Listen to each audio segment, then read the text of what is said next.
Dalla cima del Monte Cauriol a quasi 2500 metri di quota, lo spettacolo è stupendo.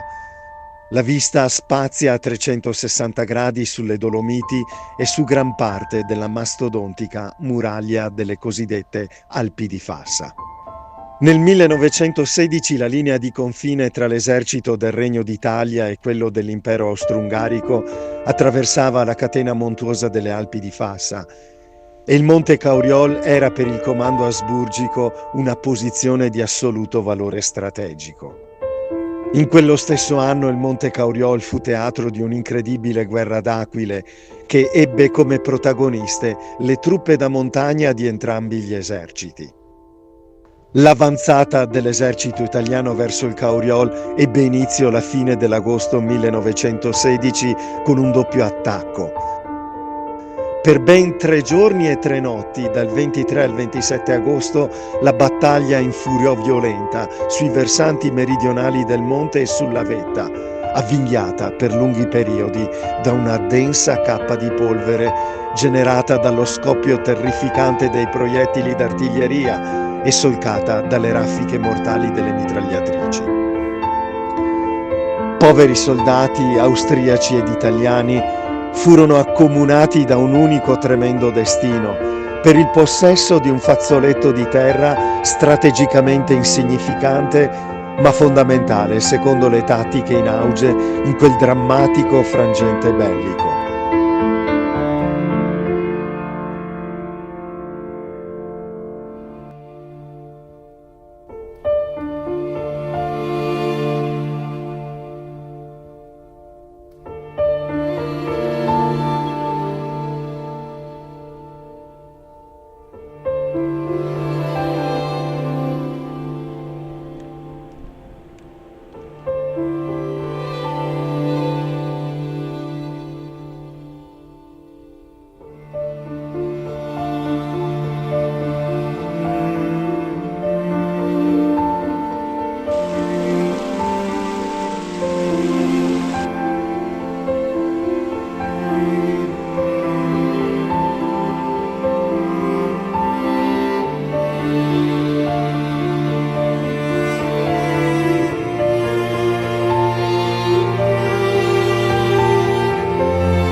Buongiorno cari amici camminatori, pellegrini e viandanti, giovedì 6 novembre e a distanza da 2 giorni dal 4 novembre, anniversario della fine della Prima Guerra Mondiale, siamo saliti su questo sacro monte, Monte Cauriol. Vedete la croce alle mie spalle, 2494 metri. Ecco, Monte Sacro perché qui decine e decine di persone sono morte nel corso della Prima Guerra Mondiale, non solo qui ma anche nelle vicine cime, la cima Cardinal, la cima La Stede Lessute, cima Litegosa, già il nome della cima dice la storia. Ecco, bellissima giornata, limpidissima, con panorami straordinari. Ha nevicato, però non è ghiacciato, si riesce a salire bene. Soddisfatto, Fabio? Dario, ti devo ringraziare perché questa era una vetta che ci tenevo tantissimo da parecchi anni e finalmente grazie a te siamo riusciti ad arrivarci alla cima Cauriol. Sì, veramente sì. Ambiziosa, non è stato facile per me, ma comunque dai, ci siamo riusciti. Ci siamo riusciti, certamente, e abbiamo omaggiato i caduti di questa cima sacra. Cari amici, vi diamo un saluto, le immagini parlano da sole della bellezza di questo luogo, della sacralità di questo monte e dai, una buona montagna a tutti e alla prossima. Ciao! Ciao!